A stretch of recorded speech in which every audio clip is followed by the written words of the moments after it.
வணக்கம். ஆளுமைமிகு அரசு பணியின் யூடியூப் சேனலுக்கு உங்களை அன்புடன் வரவேற்பது உங்கள் பிஎம்எஸ் தாவூத். இந்த வீடியோ என்னன்னா, தற்போது கிராஜுவேட் சீலிங், அதாவது பணிக்கொடை வரம்பு 20 லட்சங்கிறத 20 லட்சமாக உயர்த்தியிருக்காங்க. அது பற்றியது தான். அதாவது 6வது பே கமிஷனில் பணிக்கொடை வரம்பு 10 லட்சமாக இருந்துச்சு. 7வது பே கமிஷனில் அது 20 லட்சமாக இருந்துச்சு. இந்த 7வது பே கமிஷனில் என்ன பண்ணாங்கன்னா, 20 லட்சம் ஆக்கணும் தவிர விட்டுறாம டிஏ 50% ஆணுச்சுன்னா இப்போ இருக்கிற கிராஜுவேட்டில் லிமிட்டில் ஒரு 25% உயர்த்துங்கன்னு சொல்லியிருந்தாங்க. ஸோ 20 லட்சத்தில் 25% 5 லட்சம் தானே. டிஏ இன்னும் 50% உயர்ந்துருச்சு இல்லையா, 1/1/2024 ஆகையினால ஜனவரி 2024 முதல் தேதியிலிருந்து இப்போதைய கிராஜுவேட்டி 25 லட்ச ரூபா. அதனுடைய விவரத்தை நம்ம பார்த்துடலாம். இது யார், என்ன ஃபார்முலா, என்ன பயனாளி யாருன்னா பார்க்கலாம். முதல்ல என்ன தெரிஞ்சுக்கணும்னா, ஒரு சப்ஜெக்டில் ஓரளவு தெரிஞ்சுக்கணும். ஏன்னா அரசு ஊழியர்களுக்கு முக்கியமானது நிறைய நாலேஜை பற்றி கெயின் பண்ணுங்கிறது தான். கிராஜுவேட்டி மொத்தம் 4 வகையாக இருக்குது. இது நிறைய பேருக்கு தெரிஞ்சிருக்காது. 3 தெரிஞ்சிருக்க வேணும்னா 4வது கூட தெரிஞ்சிருக்காது. நான் சொல்லிடுறேன். First retirement gratuity. 2வது இது யாருக்குன்னு கேட்டால், சர்வீஸில் இருந்து ரிட்டையர் ஆகுறாங்கல்ல. ரிட்டையர் ஆகுறது வயசு 60 ஆகியும் ரிட்டையர் ஆகலாம், அல்லது கம்பல்சரி டைம்லையும் ரிட்டையர் ஆகலாம், அல்லது விருப்பம் ரிட்டையர் ஆகலாம், அல்லது உடம்பு முடங்கி போய் ரிட்டையர் ஆகலாம். எந்த வகையில் ரிட்டையர் ஆனாலும் அவர் வாங்குகிற கிராஜுவேட்டிக்கு பேர் ரிட்டையர்மெண்ட் கிராஜுவேட்டி. அடுத்தாப்பில் டெத்து கிராஜுவேட்டி. அதாவது ஒரு ஊழியர் சர்வீஸில் இருக்கும்போதே இறந்து விட்டார்னு வச்சுங்க, அவருடைய ஃபேமிலிக்கு கிராஜுவேட்டி கொடுப்பாங்க. அந்த கிராஜுவேட்டினுடைய பேர் டெத்து கிராஜுவேட்டி. இது 2வது. 3வதாக சர்வீஸ் கிராஜுவேட்டி. ஒருத்தர் கவர்மெண்ட் சர்வீஸில் இருக்கார், அதாவது பழைய பென்ஷன் ஸ்கீமில் சர்வீஸில் இருக்காருன்னு வச்சுங்க, அவருக்கு ஒரு சர்வீஸில் இருக்கிறாரு, 41 வயசில் 50 வயசு இல்லை 50 வயசு கொஞ்சம் தாண்டி சர்வீஸ் செய்கிறாருன்னு வச்சுங்க, அவர் 10 வருஷம் பணியை முடிச்சிருக்க மாட்டார். 10 வருஷம் சர்வீஸோட கம்மியாக இருக்கும். 10 வருஷமாவது வேலை பார்த்தா தான் பென்ஷன், பழைய பென்ஷன் உண்டு. 10 வருஷத்துக்கு குறைஞ்சா பென்ஷன் கிடையாது. அதனால் என்ன பண்ணுவாங்கன்னா, அவருக்கு ஒரு கிராஜுவேட் கொடுப்பாங்க. அதுக்கு பேர் சர்வீஸ் கிராஜுவேட்டி. கவனிங்க, அந்த மாதிரி 10 வருஷத்துக்கு குறைவாக வேலை பார்த்து ரிட்டையர் ஆனால் அவருக்கு சர்வீஸ் கிராஜுவேட்டியும் கொடுப்பாங்க, ரிட்டையர்மெண்ட் கிராஜுவேட்டும் கொடுப்பாங்க. ஆக 2 கிராஜுவேட்டி அவருக்கு உண்டு. இந்த சர்வீஸ் கிராஜுவேட்டிங்கிறது அவருடைய பென்ஷனுக்கு பதிலாக கொடுக்குறது. ஆக சர்வீஸ் கிராஜுவேட்டி தெரிஞ்சு போச்சா. இப்போது retirement gratuity, death gratuity, service gratuity. 4வதாக ஒரு கிராஜுவேட்டி இருக்குது. நானும் ஒரு 35 வருஷம் சர்வீஸ் பண்ணதில் ட்ரெஷரியில் யாரும் இந்த கிராஜுவேட்டியை கேட்டதும் இல்லை, நாங்கள் கொடுத்ததும் கிடையாது. அந்த கிராஜுவேட்டிக்கு பேர் ரெசிடியரி கிராஜுவேட்னு பேர். அந்த கிராஜுவேட்டிக்கு பேர் ரெசிடியரி கிராஜுவேட்டி. ரெசிடியரினா மிச்சமுள்ள கிராஜுவேட்டின்னு தமிழில் அர்த்தம். என்ன அப்படின்னா, ஒருத்தர் ரிட்டையர் ஆகிறார், ரிட்டையர் ஆகி 5 வருஷத்துக்குள்ளே இறந்து போயிடறாருன்னு வச்சுங்க. அப்படி 5 வருஷத்துக்குள்ளே இறந்து போகிற ஊழியர் அவர் வாங்கின அந்த 5 வருஷத்துக்குள்ளே, 1 வருஷத்துக்குள்ளேயே 2 வருஷத்துக்குள்ளேயே 3 வருஷத்துக்குள்ளேயே இறந்து போகலாம். அவர் வாங்கின பென்ஷன், அவர் வாங்கின கிராஜுவேட்டி, அவர் வாங்கின கம்யூட்டேஷன் எல்லாத்தையும் சேர்த்து அவருடைய கடைசி சம்பளத்துக்கு, கடைசி சம்பளம்னா கடைசி சம்பளம் ப்ளஸ் டிஏ, அதுக்குள்ள 12 மாத சம்பளத்தை விட குறைவாக இருந்தால், அந்த 12 மாத சம்பளத்தை விட எவ்வளவு குறைவாக அவர் பென்ஷன், கிராஜுவேட்டி, கம்யூட்டேஷன் வாங்கினாரோ அந்த தொகையை அவருடைய குடும்பம் வாங்கிக்கலாம். அதற்கு பெயர் தான் ரெசிடியரி கிராஜுவேட்டி. மீதமுள்ள கிராஜுவேட்டி நான் முதல்ல சொன்னது மாதிரி இது வரைக்கும் யாரும் என்கிட்ட வாங்கினதில்லை. நான் என்கிட்ட யாரும் சந்தேகமும் கேட்டதில்லை. சரி, அப்புறம் நான் என்ன சொன்னேன், ரிட்டையர்மெண்ட் கிராஜுவேட்டி, டெத்து கிராஜுவேட்டின்னா சட்டத்தில் என்ன இருந்துச்சுன்னா, டெத்து கம் ரிட்டையர்மெண்ட் கிராஜுவேட்னா இருக்குது. அதாவது இறப்பு மற்றும் ஓய்வு கால பணிக்கொடை. அது ஏன் அபசகுணம் மாதிரி இறப்புன்னு வைக்கணும், ஓய்வு மற்றும் இறப்பு பணிக்கொடை வைக்கலாமேன்னு ஒரு கேள்வி வரும். இந்த கேள்வியை நான் RIRD கிளாஸ் நடத்தும்போது நிறைய பேர் நேரடியாக கேட்டிருக்காங்க. அவங்களுக்கு எனக்கு தெரிஞ்சு நான் சொன்ன பதில் என்னென்னா, இது சுதந்திரம் அடையிறதுக்கு முன்னே நம்முடைய சராசரி வயது 37 தான். அப்போ தான் 74, அப்போ 37, இப்போ 74. ஸோ இவர் பொழைச்சி கிடந்து சர்வீஸில் இருந்தார்னா ரிட்டையர்மெண்ட் கிராஜுவேட் வாங்கட்டும், இல்லைன்னா டெத்து வாங்கட்டும் தான் இந்த டெத்து கம் ரிட்டையர்மெண்ட் கிராஜுவேட் வச்சுருப்பாங்களோ என்னுடைய யூகம். சரி, இது என்னுடைய தனிப்பட்ட கருத்து தான், எதுவும் சட்டப்பூர்வமாக எடுத்துக்க வேண்டாம். சரி, இப்போ நம்ம பார்ப்போம். இப்போ முதல்ல ரிட்டையர்மெண்ட் கிராஜுவேட்டி இப்போ என்ன சொல்லியிருக்கோம், 20 லட்சத்துலேருந்து 20 லட்சமாக இருக்குது. ஆக இப்போ யாருக்கெல்லாம் இது விடுபட்டு போயிருச்சோ அந்த 5 லட்சம், அந்த 5 லட்சம் கிடைக்கும். கிராஜுவேட்டுக்கு என்ன ஃபார்முலான்னா, நான் சொல்ல போகிறது ரிட்டையர்மெண்ட் கிராஜுவேட்டி ஒரு தனி ஃபார்முலா, டெத்து கிராஜுவேட்டி தனி ஃபார்முலா, அதே போல் சர்வீஸ் கிராஜுவேட்டி தனி ஃபார்முலா, ரெசிடியரி கிராஜுவேட்டி தனி ஃபார்முலா. இப்போ நம்ம பார்க்குறது ரிட்டையர்மெண்ட் கிராஜுவேட்டிக்கு. ரிட்டையர்மெண்ட் கிராஜுவேட்டி ஃபார்முலா என்னென்னா, pay plus DA by 4 into completed half year. Service verification ஆஃபீஸில் என்ன பண்ணுவாங்கன்னா, ஒவ்வொரு 6 மாதத்துக்கு தான் போடுவாங்க. ஏன்னா ஓய்வு கால பலன்கள் ஒரு ஆண்டு கணக்கு இல்லை, ஒவ்வொரு 6 மாதத்துக்கு தான் கணக்கு. ஒவ்வொரு 6 மாதத்துக்கு தான் கணக்கு பண்ணுவாங்க. 6 மாதங்கிறது சப்போஸ் ஒருத்தர் 19 வருஷமும் 9 மாதம் வேலை பார்த்துருக்காருன்னு வச்சுங்க, அவருடைய சர்வீஸ் வந்து 19 வருஷத்துக்கு 38 அரையாண்டு எடுத்துக்குவாங்க.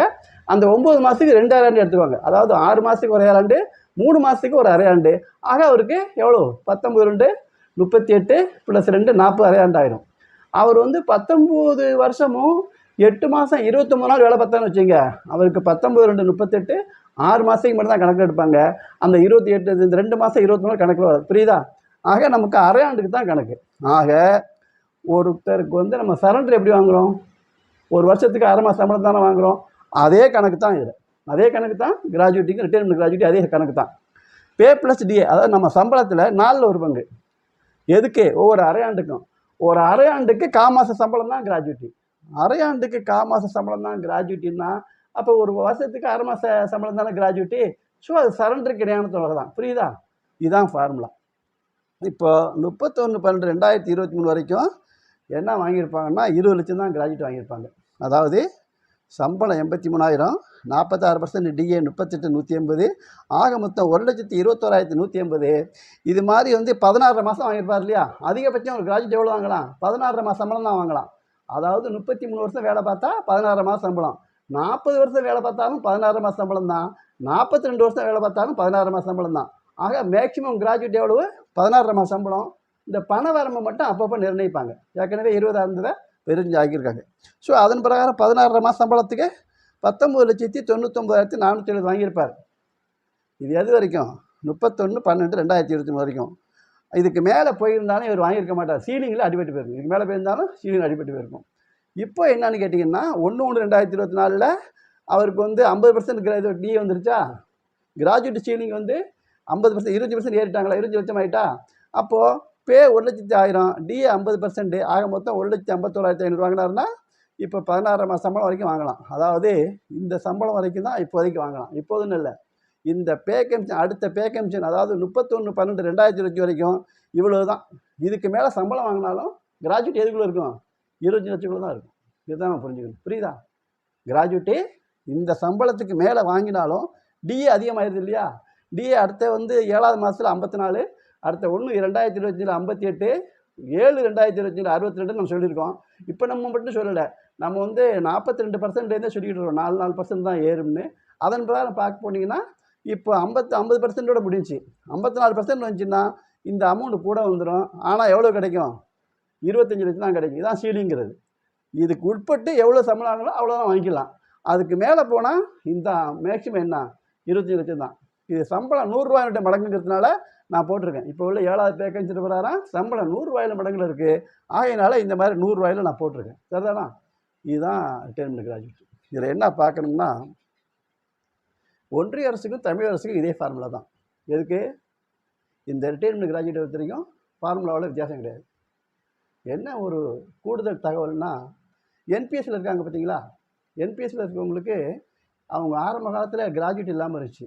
2009 என்ன பண்ணாங்க, சர்வீஸில் இருக்கிற ஒரு என்பிஎஸ் ஊழியர் இறந்து போவாரே ஆனார், அவருடைய குடும்பத்துக்கு ஃபேமிலி பென்ஷன் உண்டு, கிராஜுவிட்டி உண்டுனாங்க. அதாவது பழைய பென்ஷனில் இருக்கிற ஸ்கீமில் உள்ளவங்களுக்கு என்ன சட்டமோ அதே சட்டம் பொருந்தும்னு சொன்னாங்க. புரியுதா? அப்புறம் என்ன பண்ணாங்க, 2016 என்பிஎஸ்சில் இருக்கிறவர் சர்வீஸ்லேருந்து ரிட்டையர் ஆனாலும் கூட அவர் வந்து பழைய பென்ஷனில் உள்ள என்ன கிராஜுவிட்டியோ அதுக்கு போகணும்னு சொல்லியிருக்காங்க. ஆக என்பிஎஸ் ஊழியர்களுக்கு இந்த ஃபார்முலா பொருந்தும், இந்த 20 லட்சங்கிறது பொருந்தும். சரிதானா? இது வந்து எதுக்குன்னா இந்த ரிட்டைர்மெண்ட் கிராஜுவிட்டி. அப்புறம் நமக்கு என்ன இருக்குது அடுத்தாப்புல? டெத்து கிராஜுவிட்டின்னு இருக்குது. டெத்து கிராஜுவிட்டி என்பது இந்த ஃபார்முலாவே கிடையாது, லம்சம் தான்.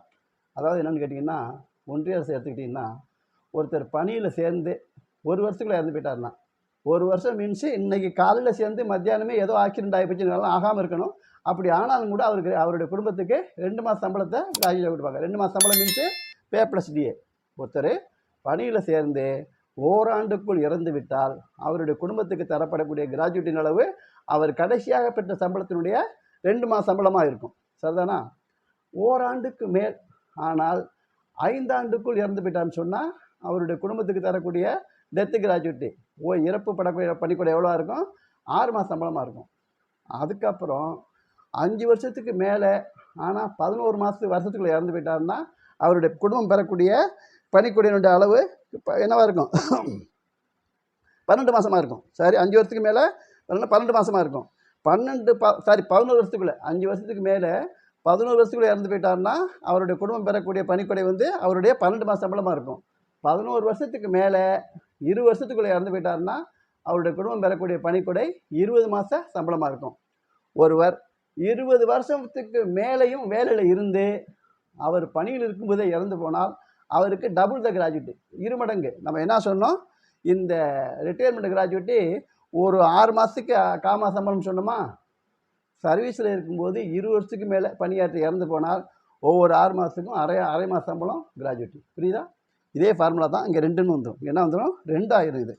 இதே 4ன்னு இருக்காது, 2. ஏன்னா அரை மாத சம்பளம் தானே. புரியுதா? ஒருவர் சர்வீஸில் இருந்து ஒரு 20 வருஷம் பணியும் முடித்த பிற்பாடு இறந்து போயிட்டால் கிராஜுவிட்டி டபுள், அதாவது ரிட்டையர்மெண்ட் கிராஜுவிட்டி மாதிரி டபுள். அப்படிங்கிற போது ஒரு வருஷத்துக்கு 1 மாதம் கிராஜுவிட்டி. இப்போ 20 வருஷம் வந்து வேலை பார்த்தான்னு வச்சுங்க, அவருடைய குடும்பத்துக்கு 20 மாத சம்பளம் கிராஜுவிட்டியாக கிடைக்கும். அதிகபட்சம் 33 மாத சம்பளம், அதாவது 16 மாதத்துக்கு தான் நம்ம சொல்லியிருக்கோம். ஆக அதுக்கு வந்து 33 மாத சம்பளம் தான். ஒன்று 33 மாத சம்பளம் அல்லது 25 லட்சம். இதில் எது குறைவோ அதுதான் வந்து அவருக்கு அந்த சீலிங்க்கு உட்பட்டு அதுதான் அந்த குடும்பத்துக்கு தான் இருக்கும். அதாவது 20 வருஷத்துக்கு மேலே போனால் 20 வருஷத்துக்கு மேலே போனால் 20 வருஷத்துக்கு உள்ளே இருந்தால் இதே தான்.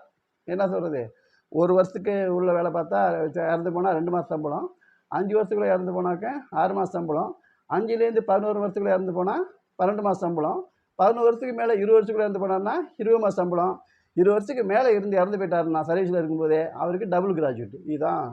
இது என்ன லெவல்னு சொன்னால் இதுக்கு வந்து டெத்து கிராஜுவிட்டி. இந்த கிராஜுவிட்டியை அவர் யாருக்கு நாமினேஷன் பண்ணுறாரோ அவங்க தான் வாங்கிக்கலாம். அதை அவருக்கு நல்லா புரிஞ்சுங்க. அவர் ஒய்ஃபுக்கு தான் வைக்கணும்னு கிடையாது. ஒய்ஃபுக்கு கட்டுப்பட்டது பென்ஷன் மட்டும்தான். அதே வந்து இப்போ கூட என்ன ரூல் மாறி இருக்குன்னாக்க, பெண் ஊழியராக இருந்து கணவர் இருந்தாருன்னா என் கணவருக்கு நான் கொடுக்க விரும்பலை, என் பிள்ளைங்களுக்கு தான் பென்ஷன் எழுதி வைக்கலாம். ஆனால் கிராஜுவிட்டியை பொறுத்தவரை என்ன இருக்காருங்க, அவர் ஊழியர் பெண்ணாக இருந்தாலும் சரி ஆணாக இருந்தாலும் சரி தன்னுடைய கணவருக்கு தான் எழுதணும், தன்னுடைய மனைவிக்கு தான் கணக்கு கிடையாது. யார் அவங்க பிரியப்படுறாங்களோ, கல்யாணமான மகளுக்கு எழுதலாம், கல்யாணம் ஆகாத மகளுக்கு எழுதலாம், வேலை பார்க்குற மகனுக்கும் கொடுக்கலாம், வேலை பார்க்காத மகனுக்கும் கொடுக்கலாம். அது அவருடைய சொத்து. கிராஜுவிட்டி என்பது அவருடைய சொத்து. எனவே அவர் யாருக்கு வேணாலும் கொடுக்கலாம். இதுதான் வந்து டெத்து கிராஜுவிட்டியில் கவனிக்க வேண்டியது. ஸோ நீங்கள் நாமினேஷன் பண்ணும்போது ஜாக்கிரதையாக பண்ணணும். யார் உங்களை பாதிக்கப்பட்டிருக்காங்க குடும்பத்தில், யார் தேவையுள்ளவங்க இருக்குன்னு பார்த்து நம்ம கொடுக்கணும். அல்லது உங்களுடைய மதிப்புக்குரியவர்கள் அன்பிற்குரியவர்கள் யாருன்னு பார்த்தும் கொடுக்கலாம். இது என்ன ஐட்டம்? இது வந்து டெத்து கிராஜுவிட்டி. அப்புறம் சர்வீஸ் கிராஜுவிட்டி. என்ன சொன்னோம், ரிட்டையர்மெண்ட் கிராஜுவிட்டியாக இருந்தாலும் டெத்து கிராஜுவிட்டியாக இருந்தாலும் அதிகபட்சம் 25 லட்சம் தான். ஆனால் ஃபார்முலா வேறு. ஃபார்முலா மாறுபட்டாலும் அதனுடைய உச்சபட்ச அமௌண்ட் எவ்வளோ, மேக்ஸிமம் சீலிங்கிறது 20. ஏற்கனவே 20 லட்சமாக இருந்துச்சு, இப்போ 25 லட்சமாக இருக்குது. இப்போ அடுத்தாப்புல என்னென்னு கேட்டால் சர்வீஸ் கிராஜுவிட்டி. இவருக்கு என்ன ஃபார்முலான்னா, நம்ம என்ன, இவருக்கு வந்து பென்ஷன் கிடையாது. 10 வருஷத்துக்கு குறைவாக வேலையை பார்த்து யார் ஓய்வு இருக்கிறாரோ, ரிட்டையர் ஆகிறாரோ, ரிசைனேஷன்லாம் கிடையாது, ரிட்டையர் ஆகிறவருக்கு என்ன கொடுப்பாங்க, அவருக்கு வந்து சர்வீஸ் கிராஜுவிட்டி கொடுப்பாங்க, ரிட்டையர்மெண்ட் கிராஜுவிட்டி கொடுப்பாங்க. ரிட்டையர்மெண்ட் கிராஜுவிட்டிங்கிறது இந்த ரெகுலராக 10 வருஷத்துக்கு மேலேயும் வேலை பார்த்து ரிட்டையர் ஆகிறவருக்கு என்ன கொடுக்குறாங்களோ அதே மாதிரி ஒரு அரை மாதத்துக்கு கால் மாத சம்பளம் கொடுத்துருவாங்க. உதாரணமாக 9 வருஷம் வேலை பார்த்தான்னு வச்சுங்க, 9 வருஷத்துக்கு 4 மாத சம்பளத்தை என்ன பண்ணுவாங்க, இவருக்கு கிராஜுவிட்டியாக கொடுத்துருவாங்க. அது ரிட்டையர்மெண்ட் கிராஜுவிட்டி. புரியுதா? யாருக்கு 10 வருஷத்துக்கு குறைவாக வேலை பார்த்து ரிட்டையர் ஆனாக்க அவருக்கு பென்ஷன் கிடையாது. பழைய ஸ்கீமில் இருந்தாருன்னு சொன்னால் பழைய பென்ஷன் உள்ளவருக்கு தான் நான் இப்போ சொல்கிறது. அவருக்கு வந்து பென்ஷன் கிடையாது. அதை நிவர்த்தி செய்வதற்காக என்ன பண்ணுவாங்க, ரிட்டையர்மெண்ட் கிராஜுவிட்டி எல்லாருக்கும் கொடுக்குற மாதிரி இவருக்கு கொடுத்துருவாங்க. அதோட சர்வீஸ் கிராஜுவிட்டி கொடுப்பாங்க. ரிட்டையர்மெண்ட் கிராஜுவிட்டி தான் நம்ம சொல்லிட்டோம். அதாவது பே+DA /4, அதாவது 1 மாத சம்பளத்தில் காப்பங்கு, ஒவ்வொரு 6 மாதத்துக்கு காப்பங்கு, ஒரு 6 மாதத்துக்கு 1/4 மாத சம்பளம் கிராஜுவிட்டியாக கிடைக்கும். அது ரிட்டையர்மெண்ட் கிராஜுவிட்டி எனக்கு உண்டு. அது அல்லாமல் ஒரு சர்வீஸ் கிராஜுவிட்டியும் கொடுப்பாங்க. இப்போ 9 வருஷம் வேலை பார்த்துருக்கோம்னு வச்சுங்க, அவருக்கு வந்து ஒரு அரை மாதத்துக்கும் அரை மாத சம்பளம் கொடுப்பாங்க. அதாவது ஓராண்டுக்கு 1 மாத சம்பளம் கொடுப்பாங்க. இப்போ நம்ம என்ன சொன்னோம், ரிட்டையர்மெண்ட் கிராஜுவிட்டி 9 வருஷம் வேலை பார்த்தா 9 4.5 மாத சம்பளம் ரிட்டையர்மெண்ட் கிராஜுவிட்டியாக கிடைக்கணும். அதே நபர் அவர் வந்து சர்வீஸ் கிராஜுவிட்டி வரும்போது 1 வருஷத்துக்கு 1 மாத சம்பளம். அதாவது என்னென்ன ஃபார்முலா என்ன ஆகும், இது 2ன்னு ஆயிரும். சர்வீஸ் கிராஜுவிட்டி ஃபார்முலா இதே ஃபார்முலா தான், ஆனால் பே+DA போய் 2ன்னு ஆயிரும். அப்படின்னா என்ன அர்த்தம், ஒரு அரை மாதத்துக்கு கம்ப்ளீட்டட் ஹாஃப் இயர் தான். அந்த CHUக்கு அர்த்தம் என்ன, கம்ப்ளீட்டட் ஹாஃப் இயர், நிறைவு செய்த அரையாண்டு. ஒவ்வொரு அரையாண்டுக்கும் எவ்வளோ, அரை மாத சம்பளம். எதில், சர்வீஸ் கிராஜுவிட்டிக்கு. இது ரிட்டையர்மெண்ட் கிராஜுவிட்டி கால் மாத சம்பளம் தான், மறந்துட வேண்டாம். இதில் வந்து அரை மாத சம்பளம் கொடுப்பாங்க. ஆக 9 வருஷம் வேலை பார்த்து அதற்கு மேல் பணி ஆற்றுவதற்கு வருடம் இல்லாமல் ஓய்வு பெறுவதற்கு 9 மாத சம்பளம் என்னவா இருக்கும்? சர்வீஸ் கிராஜுவிட்டியாக இருக்கும். 4.5 மாத சம்பளம் ரிட்டைர்மெண்ட் கிராஜுவிட்டியாக இருக்கும். அவர் தன்னுடைய 13.5 மாத சம்பளத்தை வாங்கிட்டு ஓய்வு பெற வேண்டியதுதான். இதுதான் 3. 4வதா சொன்ன ரெஜிடர் கிராஜுவிட்டி. அதை முதல்ல சொல்லிட்டேன்.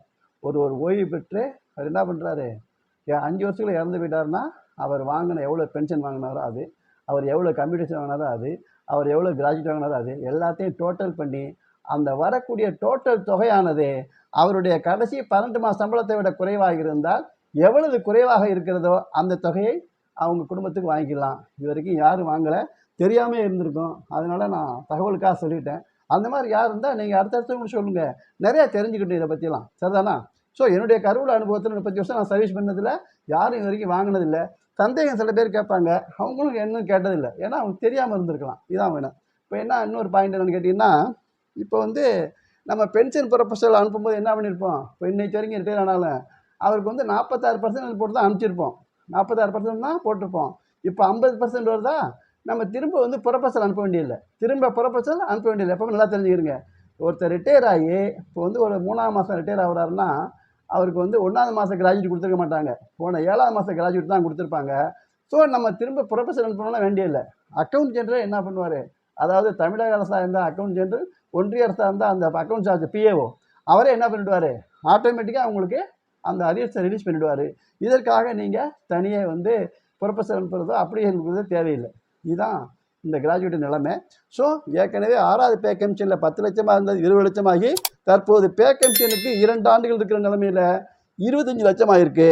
இது ஏற்கனவே 10ன்னு 20 ஆகினது மாதிரி இந்த வரக்கூடிய 8வது பே கமிஷனில் இதனுடைய லெவல், அதாவது 20 லட்சம்னு 7வது பே கமிஷன் ஆரம்பத்தில் இருந்து பாருங்க, அதனுடைய வரம்பு 40 லட்சம் ஆகலாம், இன்னும் அதிகமாக கூட ஆகலாம்.